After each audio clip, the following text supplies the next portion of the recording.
Well, Lawn Chair Sports, we are back. What a weekend it was. All of you Patriot babies thinking that you are actually going to have a chance in this Super Bowl. We're going to get into it. We're going to talk AFC Championship, Patriots' big victory over the injured Denver Broncos, and then we're going to talk the Seattle Seahawks absolutely kicking the Rams' ass. Let's jump right into it. Andy, your Patriots have won.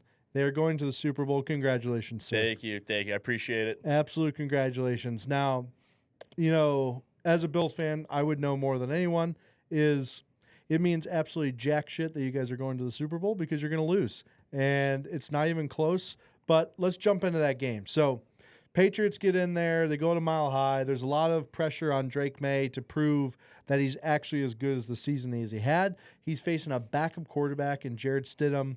And to be honest, there was a lot of hype around Stidham all week. Weirdly, the Broncos were almost trying to bait the media into thinking this guy was some sort of wonder star. Realistically, this guy hasn't played a snap of football in 2 years of any meaningful football. So, I mean, anyone with half a brain knew the Patriots had a better chance to win this game than the Broncos.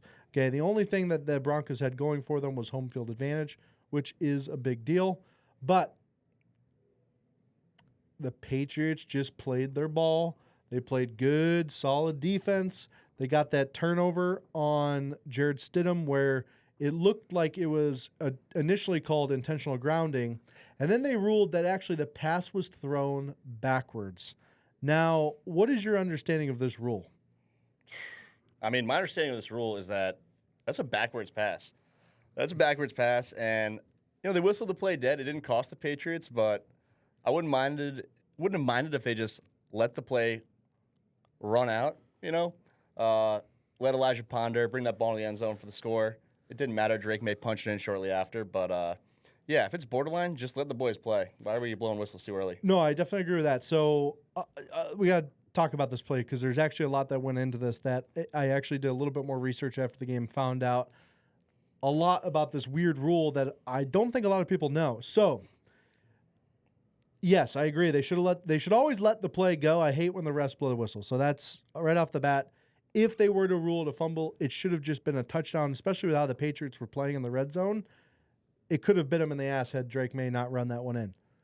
But reading the actual rule, anytime a defender hits a quarterback's arm in such a way that it makes the pass go backwards from the hit of the arm, it is actually ruled an incomplete pass according to the NFL rule book.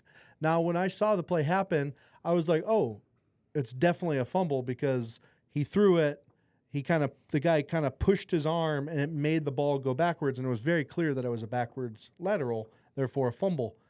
But according to the rule, because that is actually considered a throwing motion where he's pushing it forward, because his arm got hit at the same time, and that hit is what caused the ball to go backwards, by rule, it should have been an incomplete pass.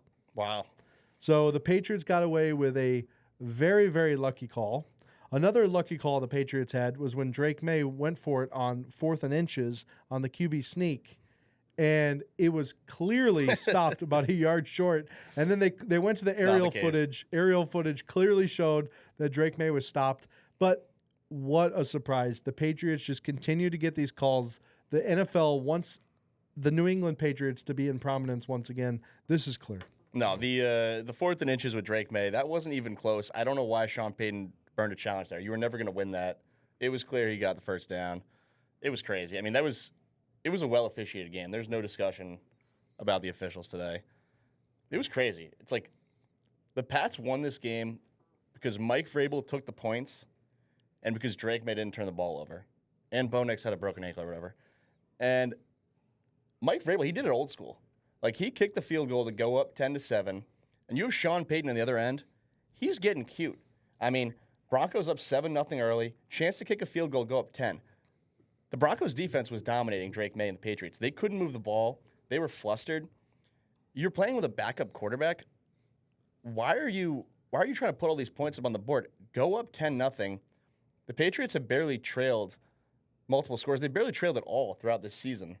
So they're not moving the ball at all. Huge mistake by Sean Payton. I like how Mike Vrabel, he took the analytics nerds, stuffed them in a locker, called it old school, and he just kicked that field goal to go ahead. It got things got wild in the third quarter once the snow started coming through. So, I mean, the Patriots won because they took that 10-7 lead, and it was a slop fest. No one could do anything down the stretch. Yeah, I mean, and, this was obviously the first time Tony Romo ever saw snow because that's all he could talk about was how, oh, my God, I don't think I've ever commentated a game where it snowed on the field and then it snowed on the field. It's like, Tony, Jesus Christ, we can all see it. He just kept reiterating that it's worse in person than on the TV. Okay, yeah, that's great. My favorite was when I think it was Doris Burke on the sidelines. She was facing one way, and she was like, I don't know if you guys can see this, but when I'm facing this way, the wind is in my face. Then she turns around and goes, now that I'm facing the other way, the wind is not in my face. And it was to prove the point that when one team had the ball, one side was going to be harder to go and pass and do kicks in. So all-time Fox broadcast. I mean, these guys just keep getting stupid and stupider up in the broadcast booth. But back to the game. Drake Maye had a historically bad performance. He had 86 yards total of passing. He was 10 for 21, so less than 50% completion, 86 yards, 0 TDs, a horrible game. He had a QB rating of 58.8, and he got sacked 5 times for 21 yards. So the fact that everyone is now getting on their knees and anointing Drake Maye the best quarterback to come out of that draft class, the best quarterback that the Patriots have had since Tom Brady, this is absolute BS. This guy did nothing. He has faced a horrible C.J. Stroud and the Texans and barely skated by with another bad game. He had multiple turnovers and fumbles in that game. He skated by the Broncos when Bo Nix was hurt. And he just gets lucky that Sean Payton just completely blew it without kicking the field goal. And then I don't even know who they played in the first round. They played the Chargers. They played the Chargers. I mean, Justin Herbert was banged up. The team looked like they didn't even want to be there. This Patriots team has had the easiest path to the NFL Super Bowl, I think, in NFL history. I knew it was going to come up, the Drake Maye 86 passing yards. And it's like, you think I give a fuck what Drake Maye's stat line was? It's a team game. The Patriots won. They're going to the Super Bowl. So I could not care less what that final stat line was. Also, I love how with NFL fans, it's like we've reduced everything to quarterback play, as if defense isn't part of the game. It's like the Patriots have played 3 of the top 5 defenses in the NFL these playoffs. And the story is, I guess Drake Maye sucks. He's putting up these horrible stat lines. He's playing good defenses. And the Patriots, they're holding opponents to under 9 points a game. But instead of their defense being the story, it's, wow, every quarterback they play sucks. I mean, I get they're going against Jarrett Stidham in this one, but when they held Herbert to 3 points, Stroud to 16, I don't know how they got 16, but the whole story was, well, that quarterback sucks. It's like defense is part of the game too. Yeah, but you guys are so cocky about all of your stuff that you guys have been saying Drake Maye is like this great all-time quarterback. And the reality is, yeah, I agree. Your defense is good. But we can all agree outside of people from Boston that Drake Maye is not him. He is about to get absolutely exposed in the Super Bowl this week. You want to see a good quarterback? Sam Darnold is going to show Drake Maye how to play football. Drake Maye looks out of his depth out there on the football field. I mean, congratulations, you didn't turn the ball over. Is that huge. The bottom of where the Patriots fans have gotten of good quarterback play? They had one of the best quarterbacks in NFL history, and now just not turning the ball over is the Patriots standard. It's a sad day for Patriots fans. That was big. He cleaned it up from last week to this one, put the ball on the ground 4 times in that. No, it was 6 times in the game against Houston, or 6 times in 2 games. I don't know. If he turns the ball over in this game in Denver, they lose. Especially they were deep in their own territory for most of the game. So he made an improvement week over week, took care of the football.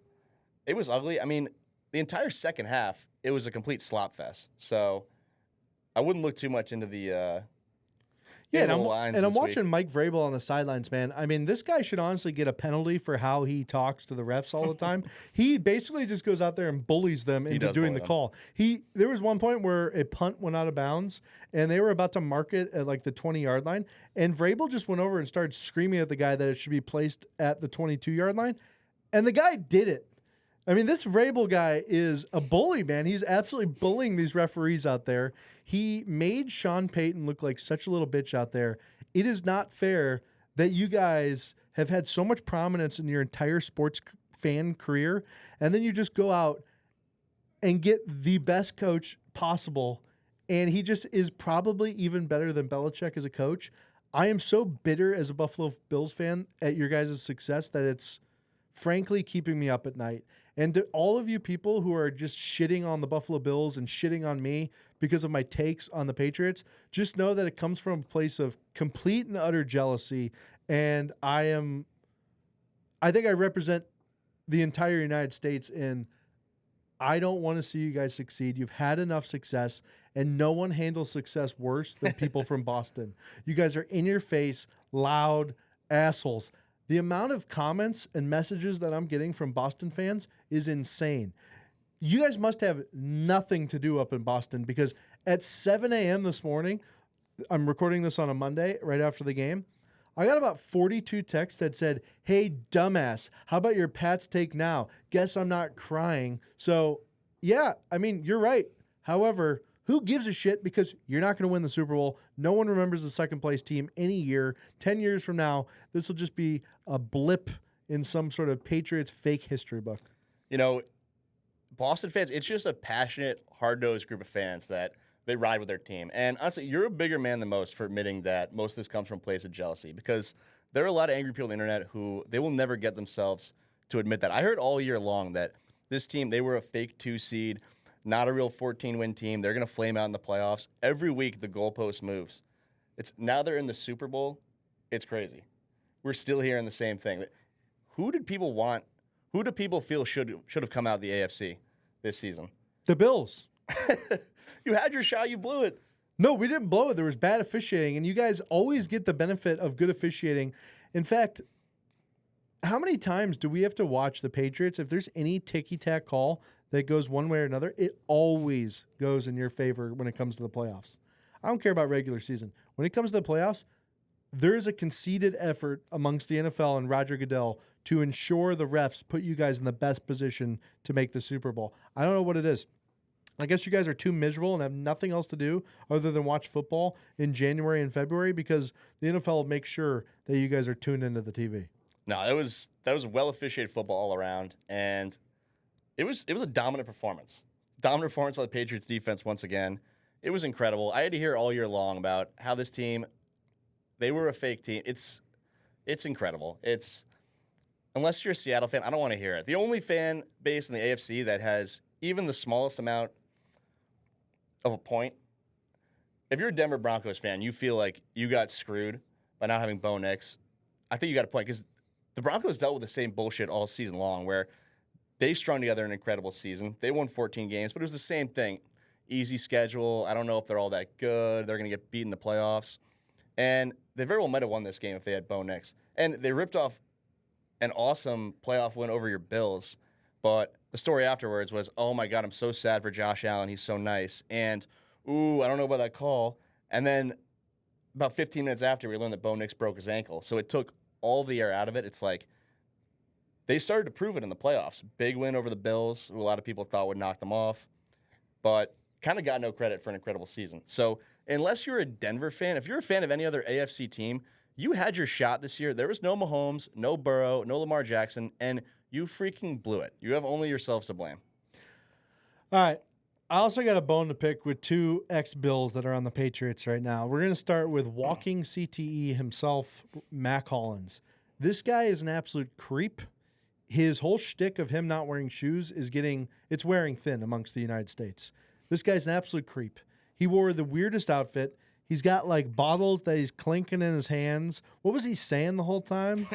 He was like, I have no idea. He was like, I don't even know. The guy is a legitimate psychopath, and he should be not allowed in the streets. He adds zero value to the game. He got into a fight kind of like mid-game, and you just see him just banging his head when he's running to the sidelines because he's trying to like amp anyone up. He thinks he's the center of the attention, and he just couldn't be further from it. No one even knows his name. No one knows that he even plays for the Patriots, and I think his shtick is just over. Number 2 person that I just have my biggest gripe with is Stephon Diggs. That's the team leader right there. Stephon Diggs acts like such a privileged, whiny baby. This guy didn't even contribute to the win in the AFC Championship game, and then just sits there in his press conference like fake crying. This guy is an absolute thug, man. He is like, he's basically beating up some girl that like he claims owed her money or some shit like that. It's allegedly his live-in chef. Yeah, he's not even paying his live-in chef, which is such a scumbag move. The texts are coming out. He looks like a terrible person in this situation. He's dating Cardi B. By the way, Cardi B, just on film, there's a very cute girl that's been going viral this postseason where she the parents put the two helmets in front. She's a toddler, by the way. And she goes, "Oh, this team's going to win." And it was funny because the first week she got all the picks wrong, so you didn't want to be the part. Cardi B went on a live stream and watched this girl pick the Broncos, and Cardi B called her a fucking bitch. And we're talking about a 2-year-old, a very cute, innocent 2-year-old. The dad literally commented to Cardi B like, "Hey, I really would appreciate if you didn't talk about my 2-year-old daughter like that in front of like millions of people." Don't post your kids on the internet. Oh no, don't post your kids on the internet. Scumbag people. Cardi B and Stephon Diggs are just pure scumbags. So you know what, Stephon Diggs, congratulations. You went to the Super Bowl. You're going to lose in the Super Bowl. Then you're going to wait to look behind you to see what cameras are there so you can stand in front of the winners so you get your little photo op. I'm sick of Stephon Diggs. And honestly, he's wearing thin with everyone in the country except for Patriots fan. The Diggs family is a disaster. Yeah, Stephon Diggs, I mean, he was a better pickup for the Pats this year than I ever could have imagined. I thought this guy was kind of washed coming off the torn ACL. He has been everything they needed. It's the leadership he's provided in that wide receiver room. It's absolutely incredible. I mean, this guy, I never could have seen this coming. Who would have thought he'd get to his first Super Bowl right here this year with the Patriots? Well, no one, because you guys suck that bad. No one would have known your schedule would have been this easy. It's incredible. But the dad who posted his kid on the internet, that's an attention whore who posted his kid for clicks. And if you don't want people talking about your kid on the internet, don't put them on the internet. It's actually very simple. It's really easy to not post your kid on the internet. So I have no sympathy for an attention whore like that dad. Yeah, that line of thinking is so dumb and illogical. That's like saying, "Oh, if you didn't want to get shot by ICE agents, you shouldn't have brought a gun to the protest." He had every right to bring the gun to the protest, and the ICE agents shot him instead. Andy, just because someone does something doesn't justify Cardi B calling a 2-year-old a fucking bitch. That's disgusting behavior from an adult. But let's be honest, in terms of brain development, you have Cardi B here and you have the 2-year-old there. Probably the 2-year-old's brain's a little bit more developed than Cardi B, who literally, I'm surprised that she can even get through life with how dumb she is. Yeah, it could be. But, yeah, I mean, back to the game. Other things that were notable here, I mean, the weather was a huge factor. Like, the Broncos' inability to run the ball kind of did them in. I mean, the Pats were able to outlast the Broncos because they were having more success on the ground. And not only with the running backs, Drake Maye was able to scramble for more yards than Jarrett Stidham. So, I mean, you know, when it was a blizzard, when there was snow, when Tony Romo couldn't even see what was going on the screen, it was impossible to throw the ball. So that was a big advantage Patriots. They were just a better team on the ground. I didn't even know that snow was coming. I didn't hear anything about it in the forecast, but I was just watching at home drunk. If you're Sean Payton, you got to know about that when you're kind of making your game plan. We were deciding to go for it early on. No, you're right. I mean, R.J. Harvey had 13 carries, 37 yards. His longest run was 9 yards. Jaleel McLaughlin, 4 carries for 11 yards, and Jarrett Stidham, 4 carries for 23 yards. They went in there all week long. We heard about how Sean Payton is this great genius head coach. He's this genius head coach. Honestly, his game plan looked terrible. He didn't put his quarterback in a position to succeed at all. Come up with some creative plays. Come up with some good play actions that are going to be open, and get this guy hot early. The fact that they waited until the wind was picking up in their face and snow on the ground to actually try to start passing the ball was just ludicrous. It was too late at that point. There was no momentum, and I think they put Stidham in a bad situation. So Sean Payton, shame on you. Bad coaching day for you. If I'm the Bills, too, I'm staying away from Davis Webb after that performance. We don't need another offensive coordinator who struggles in an AFC championship game. We are going to be no better than Joe Brady and Sean McDermott if we're bringing in someone like Davis Webb. So please steer clear. But, yeah, I mean, listen, I'll give you guys kudos here. Patriots had 3 sacks, Christian Gonzalez, Kristen Ellis, and Christian Barmore. So literally all Christians, which is insane. Interception with Gonzalez, 1 forced fumble recovery. And then how about my guy off the practice roster the day before, gets called up, blocks the ball, and then what did you hear his quote after the game? Yeah, he had a great quote about it. He said something about, well, I just reached up, I felt ball. No diddy though. Something like that. Yeah. He was like, I reached up and I just touched the ball. No diddy. Incredible. Which is an all-time line by a guy who was literally on the couch 3 days before. I know. I thought I knew everyone on the team. When I looked up who blocked the field goal, I don't know who that is. So that just goes to show you never know who's going to come through in these big games. No, and it really goes to show you again, like how important special teams are. I mean, we've been talking about it all year. In fact, if you've been following along and listening to the full podcast enough, me and Andy have been pretty agreeing on 2 specific things. That special teams is going to be of the utmost importance in all of these games. And then number 2 is stop going for it on 4th down and just kick the field goal, especially when you're within the red zone. Because it's been all postseason long that we haven't been getting these 4th and 1s, and it's been crushing teams. And then we talk about special teams. You got the blocked field goal in the Patriots game, and then you have the all-time blunder of a punt return in the Rams game where the guy just falls backwards and the ball lands on. They get the ball. Next play, they score a touchdown. So special teams and kick your field goals. That's kind of the way to success nowadays. Yeah, absolutely. I mean, especially you got to take the points because a lot of the teams left. Well, we're down to 2 now, but the teams that made it far in the playoffs, in large part, were really good defenses. So you can't expect all these games to be super high scoring. You got to expect that it's going to be tough to put points on the board. Just take the points where you can get them. Someone might look at the reverse of that and say, oh, it's so hard to get into the red zone. You got to go for it. You don't know when you're going to be back here, but feel for the game. That really is what made the difference for the Pats. All right, last thing on the Pats. I just want to say, you'd think with all the winning that you guys have done in Boston, you guys would have some grace and humility. You guys are absolute scumbags, man. I mean, the way that you guys just throw it in everyone's face is the reason why no one likes Patriots fans. This is out of control. You guys don't have a respect for the game.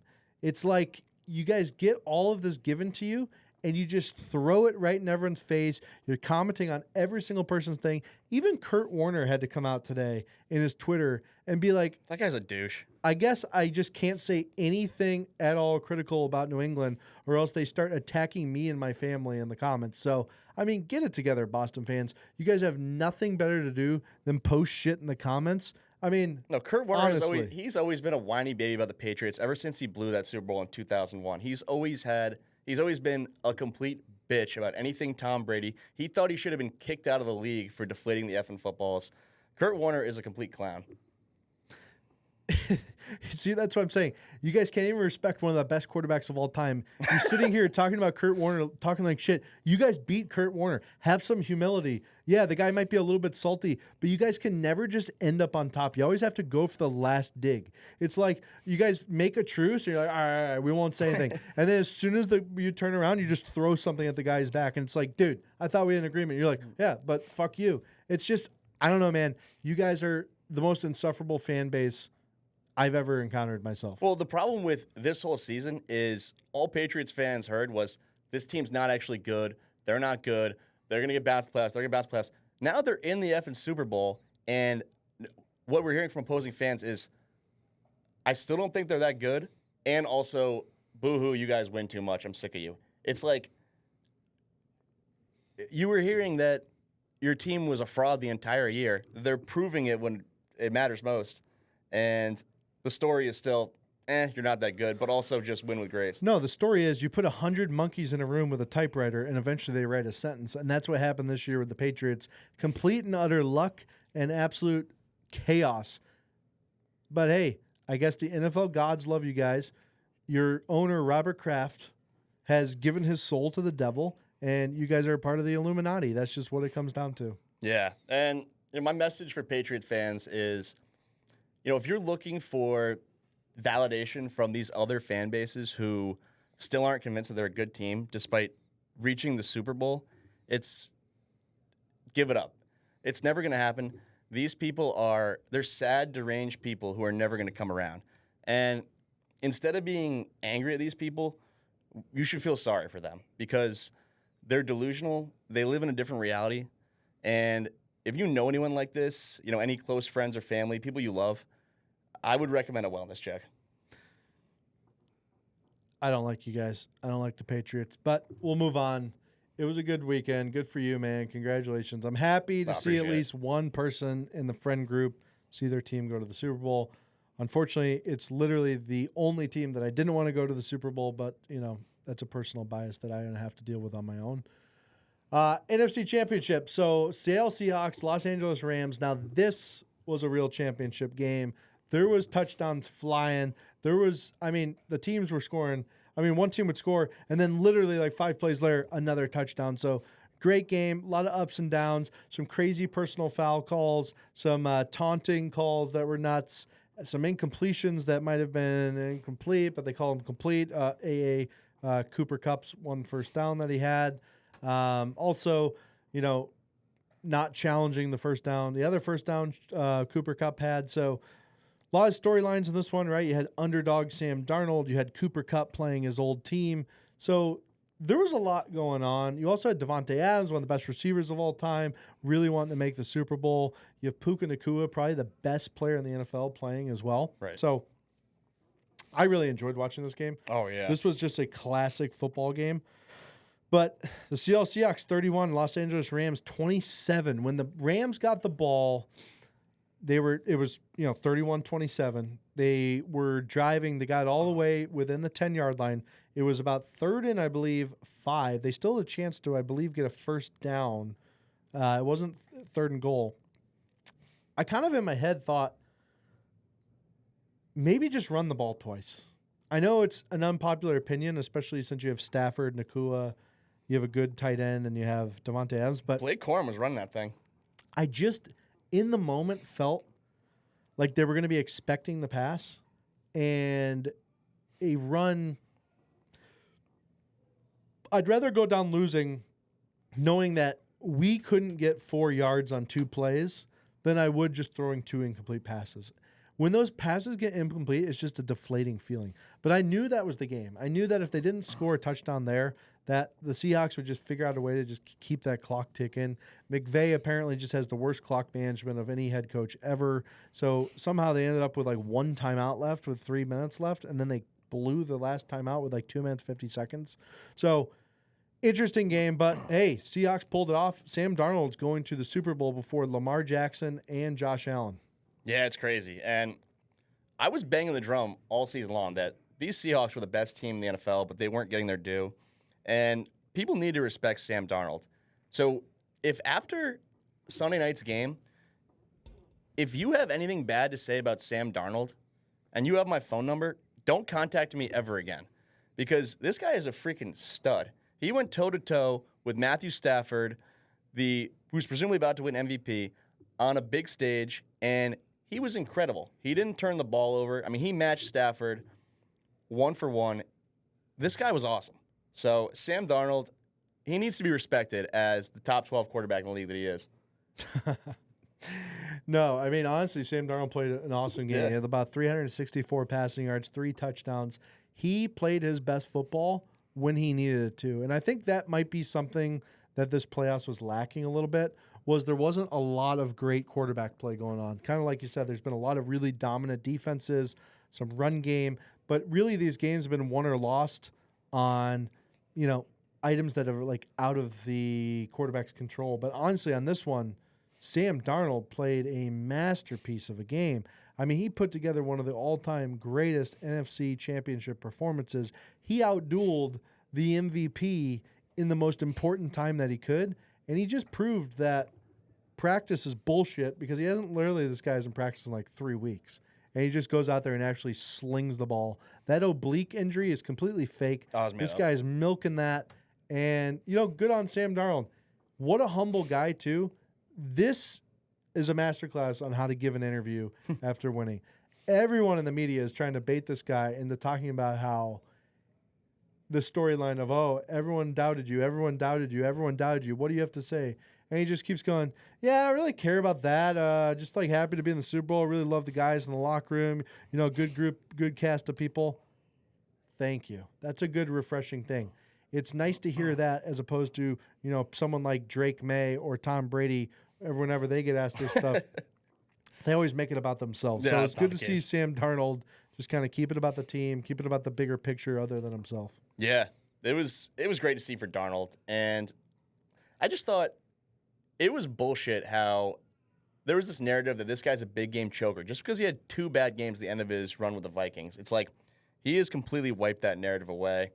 He was awesome. Also, he was not a passenger in this at all. Like there were some people that thought with the Seahawks' great defense, they can just have Sam Darnold, nice, easy dink and dunk throws, hand the ball. No, I mean the Rams, they were moving the ball, putting up points on the Seahawks defense. They needed Darnold to go out and win them the game. So I thought it was a super impressive performance.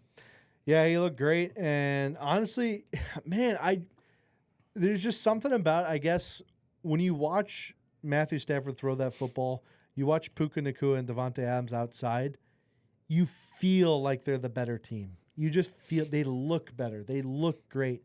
But there's a guy on the Seahawks that is unquestionably putting himself in the category of top 3 receivers in the NFL, and that is Jackson Smith-Njigba. This guy is one of the smoothest route runners that I have ever seen.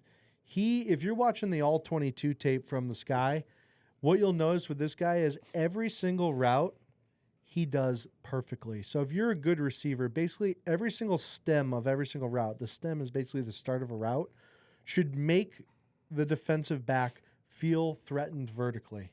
When you do that within your first 3 steps, the DB has no choice but to recede. If they don't recede, then usually that receiver can literally just make a call and do a go and beats them, and it's a touchdown. And so this guy is so smooth that he makes an in route, a slant, a go route, a comeback. Everything his stem in the first 3 steps looks the same, so no DB can cover this guy. He absolutely was cooking people out there. His one-handed catch, he caught with like 3 fingers. That ball had so many revolutions coming off of Sam Darnold's hand, and then the slow-mo, he just caught it with 3 fingers, and it just stopped. Just dead stopped. I mean, true man grip strength. I am so impressed with Jackson Smith-Njigba. I think this guy is going to go down as one of the best receivers in NFL history, and I would not be surprised if in 2 weeks from now he's winning Super Bowl MVP. I think this guy's going to have a huge game against the Patriots defensive backs. Jackson Smith-Njigba, very, very good on the outside. When you have a great number 1 receiver, it clears up the guys in the middle, and that's where you saw Cooper Kupp just eating up those garbage first down yards, getting those important first downs. Cooper Kupp and Jackson Smith-Njigba outdueled Devontae Adams and Puka Nacua, which is crazy. I would have never thought that at the beginning of the season. Yeah, it is crazy. I think people are really starting to realize how good Jackson Smith-Njigba is. And a lot of times you hear conversations about top receivers in the league. A lot of times he's not in that conversation, probably because he plays in Seattle, and I think people don't even fully know how to pronounce his name, so it's just easier to leave him out of the conversation. But after this playoff run, the whole world has seen it, and I know what you mean, how watching the Rams, that dynamic offense, I mean, you got Puka Nacua, you got Devontae Adams, Stafford just slinging it, the sidearm throws, and it's easy to look at them and say, this is the best team. I mean, they're not far off. I think we live in a day and age where we're so obsessed with offense that, I mean, they're the most high-flying, exciting offense. But it's crazy. The game really came down to, I mean, turnovers and special teams. Like, the Seahawks did not turn the ball over. The Rams turned it over twice. And we hit on it earlier, but, I mean, really the difference in the game, it was that botch punt. And you got the Rams return falling to the ground, ball hits off them. I mean, sets up an easy score for Seattle. It really is crazy. It's a forgotten phase of the game. Special teams matters. How can we be so analytical with all of these quarterback numbers and all of these stats? I mean, just completely random analytical stats that pop up in these games, but yet no one has ever done the math. And I am this is one of my theories in football. Get rid of your punt returner in whole. Just get rid of your punt returner. Just block all the guys and make sure that the guys who are punting can't immediately just catch the ball every single time. But the risk of having these guys fumble is the difference between winning and losing. but never is the reward anything worth it. The reward is I just catch it where I'm standing. That's not a reward. If you're doing game theory, it's like, all right, what are the possible outcomes here? Okay, the odds of a punt return touchdown have got to be like 0.00001. I mean, it's very limited. Unless you're Devin Hester or all these old school guys, you really just don't see that much anymore, right? How many times in important games do we see these guys muff these punt returns and it just completely flips the game? I mean, when you punt the ball 60 yards in the air and you get a fumble, that is like a momentum swing like no one can measure on paper. So if I'm a coach ever in the NFL, I am literally just eliminating the punt returner. I might just go all after the block every single time and force them to just block. And then you just hope, listen, if the ball's going to be caught at the 10-yard line, you have to imagine it's probably 50-50 that ball's bouncing into the end zone, or 50-50 it's what? Bouncing at the 10 and then bouncing the other way. I really just don't see how there's any value in risking a fumble there. Yeah, that was a crazy one. Especially, I mean, he's basically falling on his ass. It's like, at that point, you want to let it go, but I mean, he couldn't even get out of the way of it. It was embarrassing, and it's just crazy. We spend all week talking about Matthew Stafford going up against the Seahawks defense, how is Sam Darnold going to fare, but in the end, it came down to the special teams. I feel like another play we have to hit on. It didn't end up costing the Seahawks, but we got to talk about that taunting penalty. We do. Before we do, I just want to make one quick kind of like simile here. Yeah. So Kurt Warner, the reason the Pats fans were getting all over him was because he was saying basically that he hates how these AFC championship games or any really important game gets decided or changed. The outcome gets changed because of the weather. Oh, bad take. That's like a classic take. It always comes up around this time. And you could also say like that argument too about special teams. It'd be like someone saying, "Oh, like you hate to see these games like get won or lost like because of a special teams error." It's like, no, it's all a part of football. Yeah, it's a 3-team game. There's offense, special teams, and defense. Each one of them is equally as important. Also, you need to get your roster aligned and ready to be able to play in the winter as well. You can't just make the best dome team and then just be mad because you have to play outside. A lot of the stadiums are outside, and a lot of the good teams you're going to face in these important games play in cold weather areas. So you should be prepping and learning how to coach for that, not bitching about it like Kurt Warner. Yeah, it is crazy. Also, it's funny with the Broncos Patriots. The Broncos were the home team. They play in Denver.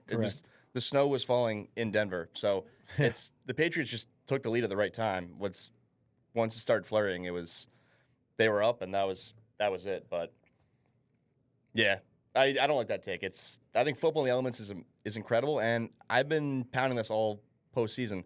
The teams that play outside and play in the cold weather have a distinct advantage. It's like these teams that play in domes, they don't do well on the road, period, especially when they got to face conditions.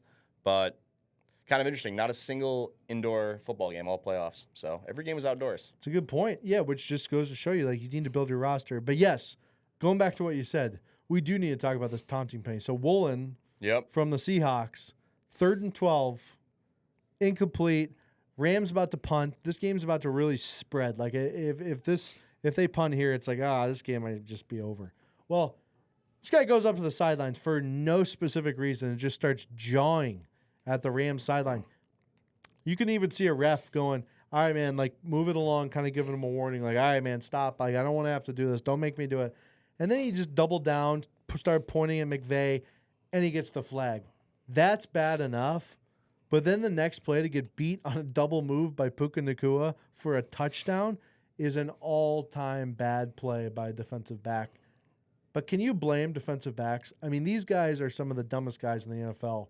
I mean, the fact that this guy did this just proves that he should be off of the team immediately. If I'm the coach, I'm literally finding him whatever he's made this year and cutting him immediately. Yeah, it is funny because you always hear about how people can't stand the diva receivers. I think a lot of people are just sick and tired of NBA stars. They're very insufferable. But an under-the-radar insufferable athlete is the diva corner safety. I mean, some of these corners are just absolutely insufferable characters. They're incredible talents, but they're just the type of person you would never want to know personally. You would never want to be friends with that kind of person. And I don't know if you saw, one of the Seahawks teammates was chewing him out on the sideline. Like, dude, get your head out of your ass. I mean, That's just Well, he was arguing back. It's like, what are you Yeah, what possibly is your arguing argument? back? Just say, dude, just do the. That's when you do the chest tap. Like, hey, It's my that one's bad. on me. That one's on me. That one's on me. My bad. He didn't do that. No, and that's even worse though. Oh God, there's nothing more annoying on a football team than when someone does that. Then you get on him, and then he tries to be like, "Yo, bro, like, dude, like, they shouldn't have called, dude." You just yeah, like no cost one on us the a sideline touchdown. agrees with you, dude. It's just Yeah, just stop. Also, they did call it a penalty, so you blew it. And yeah, so I mean, you have to be a complete dope to make that mistake in such a crucial moment. All that being said, I know the ref tried to avoid throwing the flag. I still don't like the flag in that spot. It's like, yes, I know it's a point of emphasis, cut down the taunting, but if they don't throw the flag there, do you think any Rams fan this morning is saying, "Oh, we got screwed because they didn't call taunting there"? Like, I think you actually could have let that one pass. It's not an in-game play. It's an extracurricular. Yeah, I saw a good take on Twitter. Someone tweeted, they were like, I still find it very get fined. interesting that grown men are making a call saying that other grown men are being too mean to other grown men on the football field, and that's a penalty for 15 yards and automatic first down. It is a weird concept, kind of the taunting. Yeah. I guess it does make sense because I guess you have to take all these rules to the extreme and just be like, all right, if every single player was taunting on every single play, would it really be a watchable product for people No, on it'd be a TV? shit show. And I kind of liken it to, I can't fathom watching the NBA right now because every time I turn on an NBA game, these guys are complaining about every single call and just jawing with the ref, throwing their hands up on every single possession to the point where they don't even run back on defense anymore. They'll just like stand there and just be like getting an argument with the ref. In between timeouts, they're getting an argument with the ref. They need to make those instant technical fouls anytime, and then guess what? Suddenly it'll stop. So I agree with you. It seems weird that can ruin the outcome of the game, but then I take it to the extreme. Do I want to watch players do that every single time? Not really. In fact, I wouldn't mind if they changed the first down thing too and make that a taunting penalty because I am so sick of seeing people catch the ball, a receiver, and then do some weird like point to a first down. As an ex-quarterback myself, it was the most fucking annoying thing that we'd be like at the 20-yard line. We have 80 fucking yards to go. By the way, we're usually losing in this situation. We'll throw a first down for 11 yards, and my receiver is getting up, fucking like pointing like we just won the fucking game. Buddy, we have fucking 69 yards more to go. Get in the fucking huddle. We have 30 seconds to deliver a play. Like, what the fuck are you doing? Like, honestly. So, I don't know. I know these guys aren't like fucking wizards in the fucking books, but I'm actually okay with the taunting calls. Yeah. Just have some discipline. No, it is great. It's honestly hard to feel bad for him in that spot. In the end, it didn't cost the Seahawks, but Sure. I mean that would have been. Oh. Oh, imagine if Seattle loses that game. Oh. And it's Out of the city. He's got to be out of the city after that. can't have that. But talking about the celebrating the first downs, there was a Steelers receiver. I want to say it might have been George Pickens a few years ago. I mean, they got 15 seconds left. They're running the hurt. They need to spike the ball. He does the first down one. He's celebrating. Yeah. Or was it Juju? It was Pickens. It was Pickens, yeah. And it's, they can't get the line of scrimmage and spike the ball in time, and the clock runs out. It's like, what are we doing? You'll see guys, I mean, down 40 points celebrating the first down. It's it's like, I forget which college team it was, but you've seen that video, right? Where the guy catches the touchdown, and then the guy on defense kind of pushes him, and then he does like the step back, and then he shoots the ball back at the defender and gets the penalty, but they were down by 40 with like 1 minute left when he did that. And it was just like, but that just goes to show you, that's the shit when you're on these teams that literally just makes you want to murder someone. That's on your fair. team. Like, buddy, what are we doing? I really liked it when it was the Rams tight end. He caught one. And it was a really good catch. And he ran for like, first down. It was like 20-yard catch. He got it, gets hit, just stands up and just like drops the ball and just runs back to the huddle. I'm like, we need more of that. Oh, Call me great. old school, but I need more of that. I agree. It wasn't about himself. He knew the job wasn't done. There was another drop. We need more of that. I think the NFL needs to get back to that. But let's just recap it. So The Pats win in a snow globe in Denver. The Seahawks eke out another win against the Rams. Now we have a Super Bowl rematch of the Seahawks versus the Patriots. Who would have thought? We got 2 new quarterbacks. We got different head coaches. It feels a lot like the same, but if you start to dive into it, it's 2 completely different teams, obviously. I don't want to delve too far into our predictions because we're obviously got 2 weeks to predict here. But let's just give some initial thoughts about the game. What are your storylines you're looking forward to? What are some things you're predicting? Big weeks. People going to heal up. We got 2 weeks to heal. Are we watching the Pro Bowl? What are your thoughts? We will not be watching the Pro Bowl. That's the one I can say definitively. It's a wild matchup. I mean, Pats, I think they open as 4.5-point underdogs. I've been saying all year long, I think the Seahawks are the best team in the NFL. As far as matchup to watch, I mean, I'm looking at Christian Gonzalez on Jackson Smith and Jigba. We just talked about how this guy is absolutely sensational. Can the Pats kind of put that shutdown corner on him to keep him in check? That's going to be a big matchup. I mean, if he has a day, then Seahawks, they're likely getting a W. It's, I just went on saying that I will not tolerate any Sam Darnold slander. I think this guy's a better quarterback than most of America ever realized. But I do feel like the Pats' best path to victory is the defense making Darnold have a crap game. Like, if Darnold balls out again, I mean, that's probably a Seahawks W. Yeah, it's going to be tough for you guys to keep up and score with how Seattle's been scoring. But if I'm the Seattle GM, bravo to you, man, because the Patriots are going to go into the game with that thought, and they're going to say, we need to shut down Jackson Smith and Jigba. And if he doesn't have a big game, we at least give ourselves a chance. But the Seahawks in the offseason went out and got Cooper Kupp, and then midseason they get Shaheed.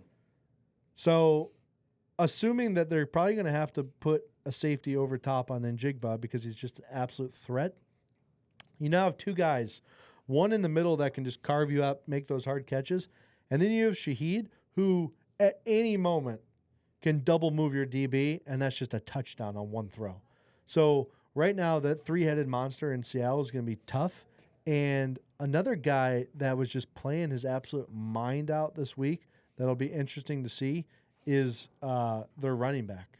Oh, Kenneth Walker III. Kenneth Walker III was playing damn good football. This guy's a stud. He was making guys miss left and right in the hole. There was one play where the Rams linebacker went to meet him in the hole, and he made him look like he was on ice skates. He's figure skating in the hole. The Rams guy almost fell over, and then he went to get another 10 yards. So that touchdown run he had, too, where there was nothing, and then he beat everyone to the corner and ran into the end zone.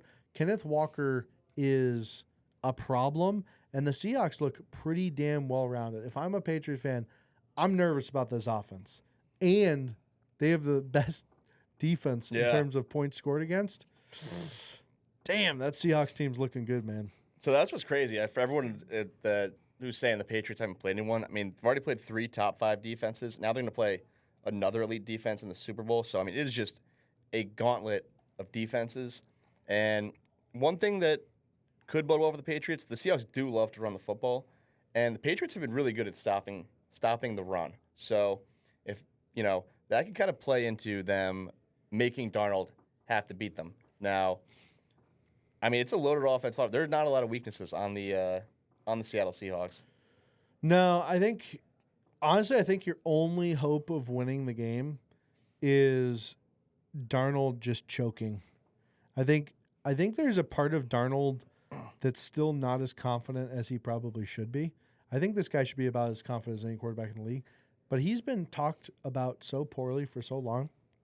You can see it in him even when he plays.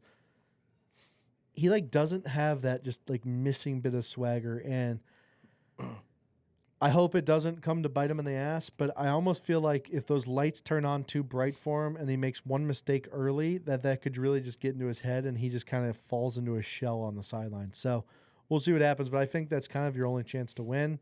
But exciting news on the show. So in the upcoming Super Bowl weeks, obviously the show's been blowing up on Instagram, blowing up on TikTok.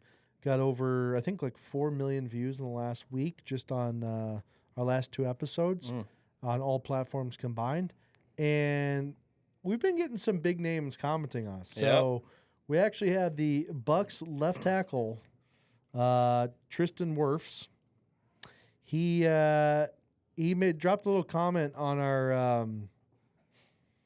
our video about Will Campbell sticking up for a fellow left tackle, which is pretty cool. So I commented back and so let me read you the comment. So he said, "Bro, who is this fucking narp talking into the mic?" That narp would be me, which is an all-time comment. So I wake up and see this. I'm like, wait, is this left tackle all pro? Do you want to explain what NARP means for the audience? NARP means non-athletic regular person, which is a great comment. It's in fact what I used to call people because I was an athlete in college and played a season in Germany. Anyway, I messaged him separately. I said, "Hey, keep balling, man. Based in Tampa, people love you in the city." He responded, "Thank you, brother. Meant no harm with the comment. Was out with the fellows and got a little tuned up on my B-day and had to stick up for my dog, Big Will." Then I invited him on the podcast, and he said, "Yeah, I'd love to stop by. I'd love to hop on the pod with you sometime this off season. Corporate life is for the birds. Glad you're branching out." Damn. So what a guy. Fucking all-time guy. That's why I was like, first off, I knew his comment was like, it's a left tackle sticking up for a left tackle. Oh, it's a left tackle club. I would fucking do that too. I mean, these guys are an elite group of people in the NFL. I am not saying at all that me and Andy need to be out competing in the Super Bowl in 2 weeks. Oof. But you know what? You guys all make fucking comments about everything when you're watching games. That's what me and Andy are doing. It's crazy. That's why it's called lawn chair sports. It's not called like polished Fox News sports. Like, this is just two guys talking shit, having a good time, and you guys are taking it way too seriously. So we appreciate Tristan. We also have Martin Gramatica hopping on the podcast. This is the Bucs' all-time kicker. That's going to be an absolute blast. We can't believe he's been nice enough to just grace us with his presence coming up. And then we have Jaquiz Rogers. Amazing. This is an Oregon State running back. If you guys don't remember, go watch this guy's highlights. Unbelievable in college. Kind of bounced around the pros, but had success everywhere he went. So we are very excited to have these three guys on the podcast. Lawn Chair Sports, if you were going to buy stock in it, today's the day to buy stock. This is the NVIDIA inflection point, okay?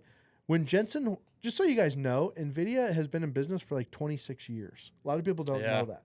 A lot of people think, oh, NVIDIA, like it just blew up in the last 3 years. Yeah, but the amount of work that had to take place for them to hit that inflection point and become the world's most valuable company is exactly what we're in right now, right? We're grinding every single week. We're out here. We're finding different podcast studios. We're filming in the garage. We're filming outside. I mean, this takes a lot of time for us to do.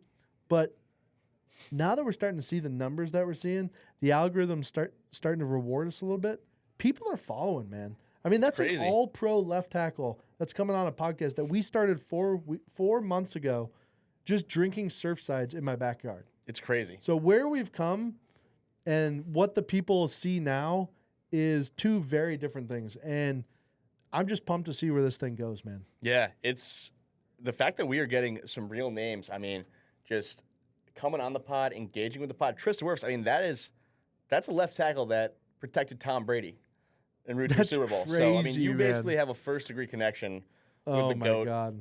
It's absolutely crazy. I mean, what's funny about the reaction to the Will Campbell video, I never knew people were this passionate about left tackles. No. And I honestly love to see it because sometimes I feel like in football talk, everyone just wants to talk quarterback and skill position players. And it's actually nice to see that it seems like the fans really do realize the importance of a good left tackle. I mean, I'm taking a top left tackle over a stud receiver any day. You live and die by the left tackle. It's also funny because I'm a Patriots fan, but I mean, you went way too far with the Will Campbell take.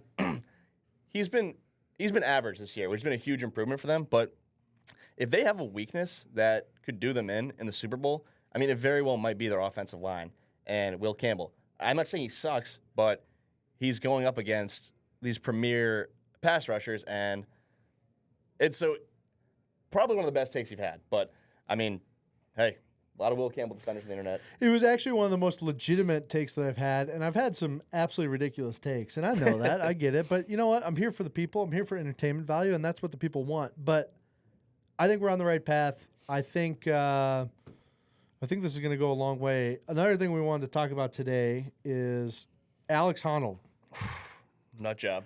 the free solo guy who just climbed Type A1 in Taiwan. Did you guys watch this? Because I was just shitting my pants the whole time. I have a fear of heights, and this guy's an absolute freak. When he had to go up the inverted metal things, like 10,000 feet above air, I was unable to breathe for about 2 minutes. And the only thing I can think of the whole time while I was watching was all these Asian people in the windows that were waving at him and doing the things was going to like, it was like one thing that this autistic Alex Honnold did not enter into his equation the whole time he was prepping was how many little kids would be watching him on the way up. So I thought that might like get into his head and he might just lose focus for like half a second and just slip. Because you could see him kind of cleaning his shoes off and like spitting on his hands. The whole time I just kept telling my wife, he's going to run out of chalk. Yeah. He's going to run out of chalk. Oh no, the wind is swirling in this little chalk thing and it's moving. So wild. And apparently he came out and said, yeah, I didn't really get paid much by Netflix. It was like mid 6 figures, which means probably around $500,000. That's bullshit because every single person I know watched this. I feel like he should have been paid like $5 million for this. Yeah, that's a good point. I mean, he got absolutely skimmed. I think he's the kind of nut job that just does this stuff for fun. Oh, I mean, he did. I'll put it this way. I mean, you'll never find me doing that. Never find me doing it. And you know what? I'm glad he made it to the top safe. I'm glad he had fun, but this shit is just not worth it. And I know someone's going to comment and say, actually, no, you don't understand. It's completely safe. No, it's not. It's not completely safe. One fuck up, the guy could fall to his death. It's pretty fucked up, and I'm glad he got out safely. But you have to be a complete nut job to do this, so good on him. I don't think I lose my mind watching this shit. So. Okay, so, I've watched some podcasts where people talk about the difference between like an average person and the best person in the world in something. Yeah. And so I sit there and I think of the average American who literally has to rent a scooter at Walmart to get around the store. And then you have Alex Honnold who's climbing a skyscraper in Taiwan. And somewhere in the middle, it's just me being scared to just get on a ladder without my wife holding the legs. It's crazy. And the fact that this guy just was climbing a building with no ropes just proves that we are all worthless pieces of shit and we could be doing so much more with our lives. But instead, we literally choose to just sit in front of the TV and watch Netflix, which is ironic because if we didn't do that, he might not have been able to climb that building. So he should actually thank us because without us lazy folk watching people like him, there wouldn't be him. That's actually a crazy point. That's a funny way to look at it. And this guy's so I don't know. I've been watching this guy for years, and like this guy is unintentionally hilarious. I saw a clip of Alex Honnold. He was talking to his wife years ago. She basically said, don't you ever worry that, if something happened, if you felt like, what would happen to me? And he just says, oh, well, that's all right. I'm sure you'd find someone else. Like just, no big deal. I mean, the guy is just wired differently. Yeah, there was a report. There was another interview he had. This is just after he had the baby. And they were like, "Oh, have you ever thought about rock climbing with your baby?" It's like, "Oh, of course I thought about it. Like, I would basically just rig them up on one rig system. I would be on a different rig system. They would be not on the same rig system. That way, if like I fell and died, like the baby would just be hanging there, which would be fine because I would let people know that I was there, so they would know that the baby's hanging there." And then he was like, "By the way, I don't actually do this, but it could work." Anyway, most autistic clip ever. Very thoughtful. This guy, though, such a likable guy. When he was up at the top, though, taking selfies, panic attack. I mean, I'm having a panic attack. I mean, the thing was sloped, and all I could picture was just like him being focused for an hour and a half climbing this thing, and him just losing focus for just a half a second and just falling from some dumb shit like that. But post the selfies, man. This has got to be one of the most epic selfies in human history. This has also got to be the only guy in human history to ever do something like this. I don't know if it got enough attention. Also, Netflix, why are you guys having this happen during the NFL playoffs? If you waited 3 weeks, this would have been the biggest story in the world. Yeah, I only knew it was happening because you texted me about it. So I caught the end of it. It was crazy. I mean, Netflix is really going all in on their live programming now. Dude, they're so good. Well, I think the question everyone was asking is, was it on delay? I think the entire world was asking. I mean, this had to be on delay, right? What if, God forbid, he were to fall? I mean, I can't imagine that'd be broadcast. No, on Netflix. I don't think, dude. I think Netflix doesn't give a shit. I think they just like, no, we It's got not network TV. We can no. show They're whatever gonna we do want. everything they want. What are you gonna unsubscribe because Alex Honnold died? Pussies. That was absolutely nuts. That was awesome. I mean, it was crazy. It's very rare that there's events that get live texted in a boys group chat. I would agree. Alex Honnold climbed the building, had the boys on edge. Oh, There was live text going, "Is this guy for real? Like, holy shit!" Like, that was pretty cool. it was actually it was delayed due to weather. It was going to be Yeah, the day previous before. day, but Yeah. that's just Super windy up there too. Also, there was one where he was passing the viewing deck, and it was super windy, and his shirt just like furled up, and you just see like the most chiseled 6-pack ever. yeah. And he's just climbing a building with no ropes, and you're just sitting there, and you're like, "Fuck! What am I doing? That is wild. What am I doing?" I'm sitting here like on the couch, oh, this guy climbing, and this guy's got a fucking just chiseled 6-pack. So, not a great feeling for the boys, but entertaining nonetheless. Yeah, that was a crazy one. I don't know, man. I feel like we kind of nailed what we came in to nail today. All right, I got a couple other things. I feel like, John, Let's hit it. we talked a lot about NFL coaching search, all that crap this offseason. Steelers have a new head coach. It's Mike McCarthy. And to me, this feels like a pretty underwhelming hire. I mean, when Mike Tomlin stepped down or was let go, to me, I didn't buy that it was Mike Tomlin stepping away. I thought that he was forced out. I thought he was pushed out by the Steelers, but they were calling it, mutual, calling it his decision just to save face. If that's the case, if Tomlin stepping out wasn't his own decision, if the Steelers pushed him out to replace him with Mike McCarthy, that seems like a huge mistake. You're going to go from 8 to 9 wins per season to 7 to 8 wins per season. Like, it's good they finally are prioritizing going offense, but if you're the Steelers, like, if they really wanted to change, they should have taken a swing at one of these young offensive coordinators with the tight pants and the tight haircut. Like, this is the time to mix it up. It seems like the Steelers brass, they still want a coach to have them stuck in the middle. Like, they would rather just get, be in the mix every year, get their 7 or 8 wins. It's also, and Mike McCarthy, I don't think that's a terrible coach, but this guy quietly has now coached the most iconic franchise in the game. Packers, Cowboys, Steelers now. I mean, Yeah, he's on an all-time run, and yeah, if you're in Pittsburgh, you're not happy with this. I've talked to some people from Pittsburgh, and they're pissed. They were expecting a splash here. yeah. They were expecting a guy that can be and develop into one of the best coaches over like a 20-year period, because that's what they do in Pittsburgh, right? But they kind of get a washed-up guy who didn't make it in Dallas is now going to be the head coach of the Pittsburgh Steelers. This one felt icky to me. I didn't like it. It was weird, and Pittsburgh doesn't really know how to react because you have two guys who seem like they've been in the league just as long in Tomlin and McCarthy. And I think any day of the week, if you put them up, 99 out of 100 people are picking Tomlin every time. Yeah. So it feels like a downgrade. It feels like you just traded in a Porsche Taycan for a Honda Civic, and your reasoning was the Honda's more fun to drive. And it's like, no, it's not. Yeah. But that's just because you were tired of the Porsche. And it's like, well, actually, that's just a better car. It's a more expensive car. It's a better looking car. It's a more in shape car. It's a blacker car. And it's a car that people want to play for. It's crazy. Like, I just think about all these Steeler fans who are commenting on our videos saying, we want Tomlin out. It's time to go. We're tired of losing the wild card round every year. They can't love this hire. No, they're They regretting it. cannot. There's no way they had Mike McCarthy in mind when they were calling for Mike Tomlin to be pushed out the door. So if he didn't truly step away, this is a colossal mistake. And even if he did step away, this was an opportunity for the Steelers to do something different.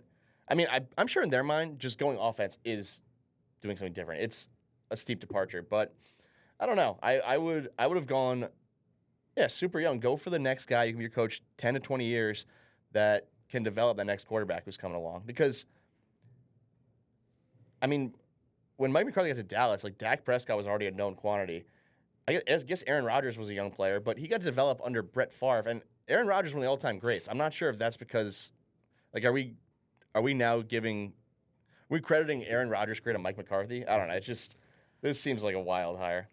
Oh, I didn't even think about that. Yeah, I guess. So does Aaron Rodgers come back for another season with McCarthy then? There was some talk about it. Well, what's funny is that I feel like it didn't end well with McCarthy in Green Bay. But I have the fix. I have the fix for Pittsburgh.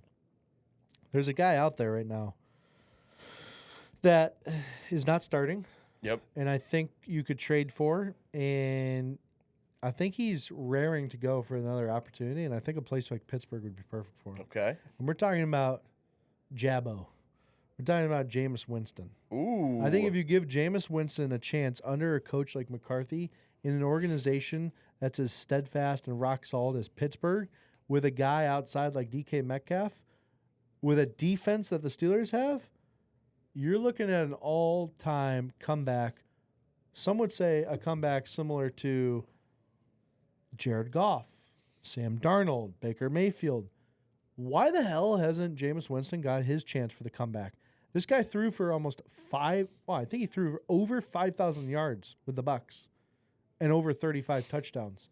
Now, he had about 35 interceptions as well that season. But this guy knows how to sling a ball. Also, he's on record saying that season he needed glasses the whole time. He didn't know this. And he apparently couldn't see any defense. He was just throwing the ball. So I think Jameis Winston to Pittsburgh makes a lot of sense. Yeah. I would definitely love to see Jameis get another opportunity. They got a lot of things to figure out. I mean, it's another reason I would have gone a young head coach too is that they're rebuilding. Like they don't have a lot on offense right now.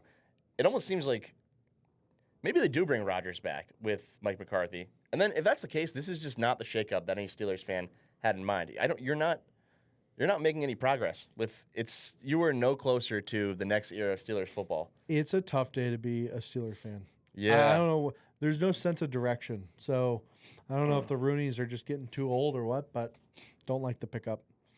What else did you have in mind? Crazy. Another one. We had one of our favorites. We had former ESPN NFL analyst Jemele Hill. She chimed in again. And she chimed in on the Falcons hiring Kevin Stefanski. Now, he agreed to be the Falcons coach. I mean, this was about 2 weeks old now. It's old news, but her point of view is that it's not exactly the most popular hire in the Atlanta area because the Sanders family is quite popular in and around Atlanta, and that includes Shedeur Sanders, the newest Pro Bowl quarterback in the NFL as of today. And Kevin Stefanski didn't exactly treat Shedeur Sanders great during his time in Cleveland. So Jemele Hill has come out and said that Kevin Stefanski, not exactly a popular hire amongst the folks in Atlanta over the way he treated Shedeur Sanders during his time in Cleveland. Yeah, and it makes complete sense because the people in Atlanta are a passionate fan base, and they're very loyal. And so you have a guy like primetime Neon Dion as an all-time Hall of Famer in Atlanta during his days there. You don't disrespect a guy who did more for the community than Stefanski's ever done for any community, right?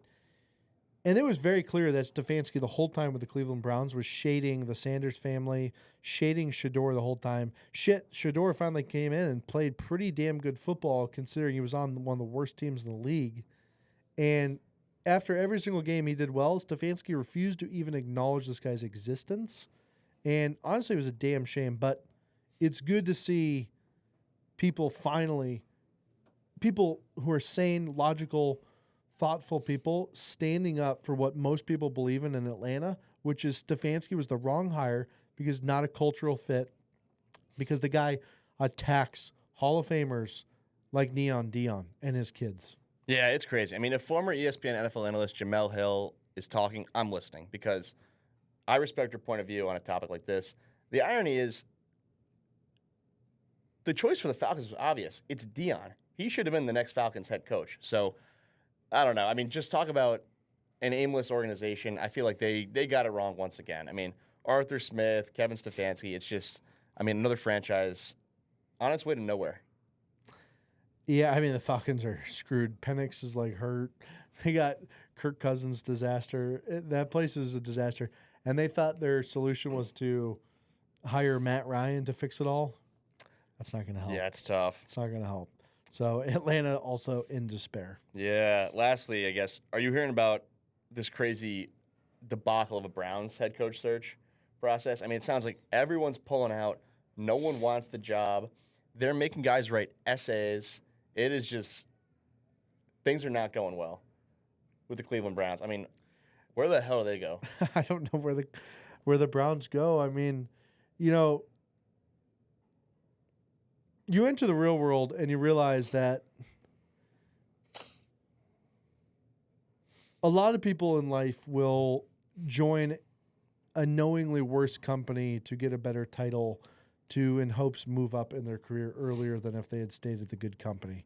That's all this Cleveland Browns job is. The only person who's going to accept this job is someone who's desperate enough to skip 5 years of waiting. And they're going to get their shot before they probably deserve it. I think that's the only solution or only person that's going to get a chance. The only other type of coach that would want to take this job is someone who is disgraced and they get their second chance. Think Art Briles from Baylor.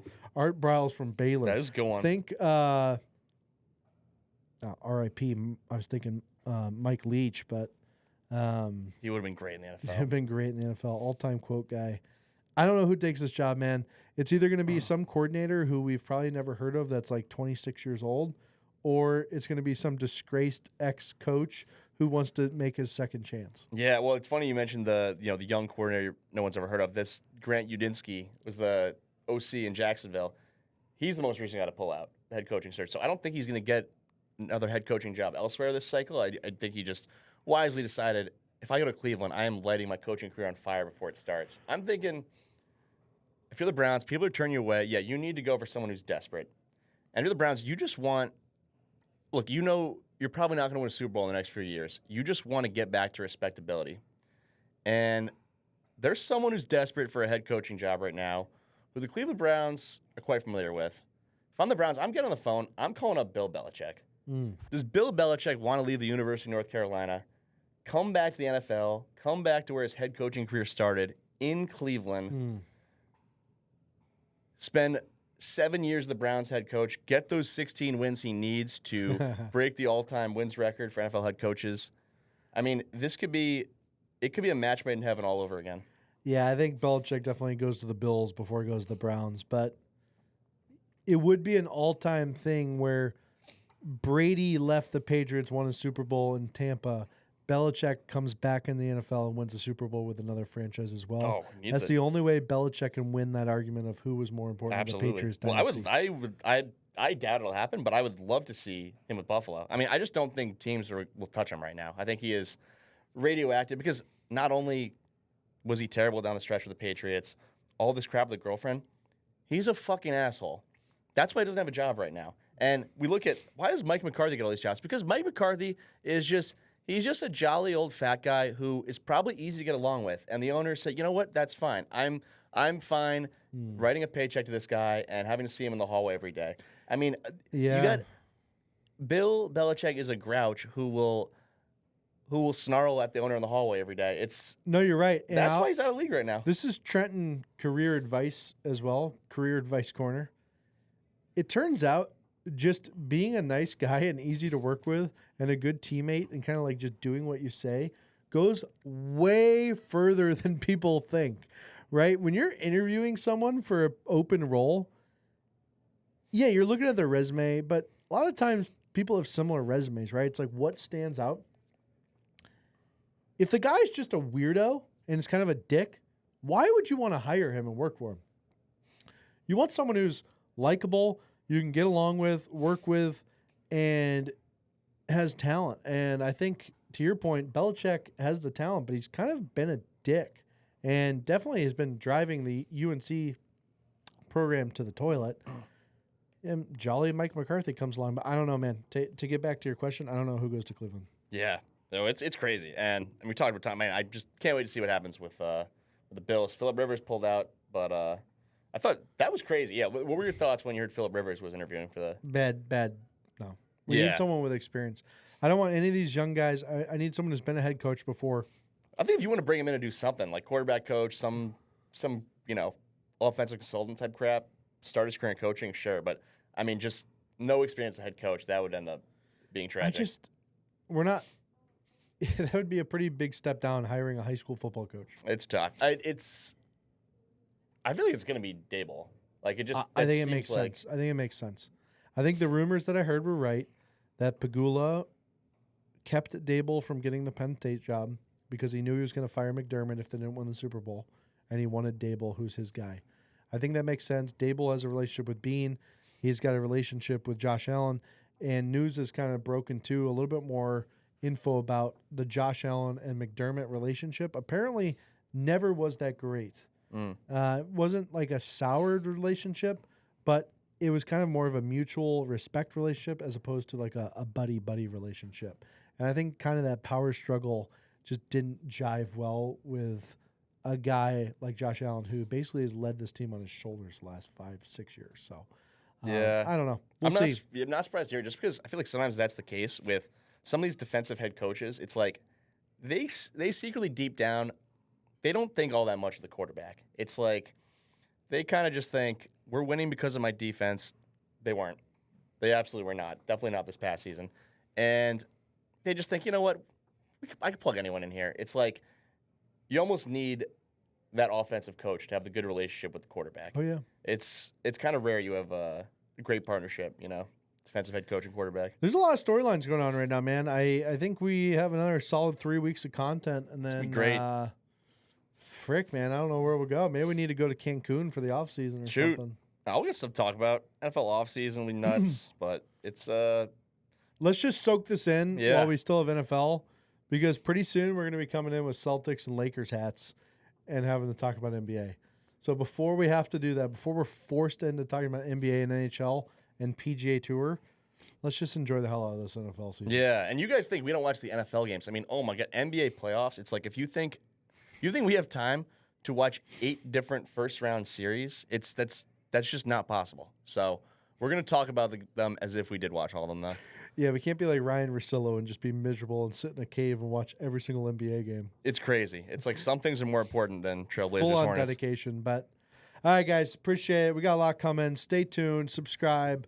Patriots fans, fuck you. You guys are assholes in the comments. Andy, congrats on going to the Super Bowl, but fuck the Patriots. Thank you. Appreciate it. All right, thanks, guys.